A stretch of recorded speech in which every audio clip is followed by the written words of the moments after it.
Une décision qui met donc un terme à une carrière exceptionnelle. Tout est arrivé très vite, très jeune, trop jeune peut-être. En tout cas, son destin a de manière fluctuante flirté avec le rêve éveillé. Une notoriété parfois difficile à gérer. Une histoire que nous racontent Christophe Duchiron et Frédéric Bazy. Regardez.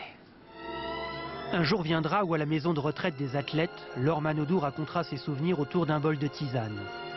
Elle racontera quelle nageuse elle était et quelle carrière exceptionnelle elle a eue. Le titre olympique. Le 15 août 2004 à Athènes, Laure Manodou est championne olympique du 400 mètres nage libre.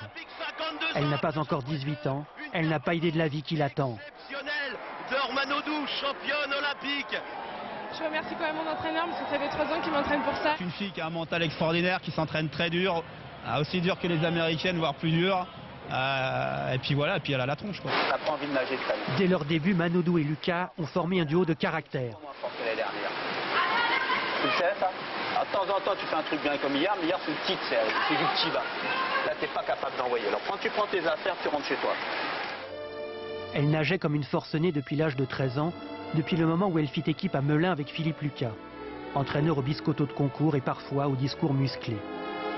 Il lui faisait faire des longueurs à n'en pas finir, n'empêche qu'ensemble, il régnerait sur la natation mondiale. Le palmarès de Manodou ne tient pas sur une carte de visite, c'est un palmarès d'encyclopédie. En plus de l'or olympique, Laure a tout gagné. 3 fois championne du monde, 7 fois championne d'Europe. Elle dominait de la tête et des épaules. Elle était aussi une célébrité de l'époque qui a fait couler beaucoup d'eau et beaucoup d'encre. On connaissait sa famille, son entraîneur, son avocat, ses sponsors, ses petits amis.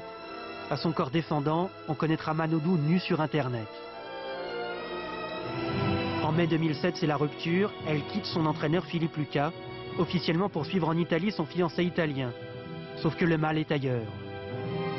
Elle fait parce qu'elle a envie de moins travailler. C'est tout. Elle fuit le travail. Elle me l'a dit là. En quelque sorte, c'est le début de sa fin. Elle prépare les Jeux de Pékin en changeant de fiancé plusieurs fois d'entraîneur. En finale du 400 mètres, elle qui avait l'habitude du haut de l'affiche, elle est dernière, en bas de l'écran. Je suis déçue et je me demande même si ça s'arrête de continuer quoi.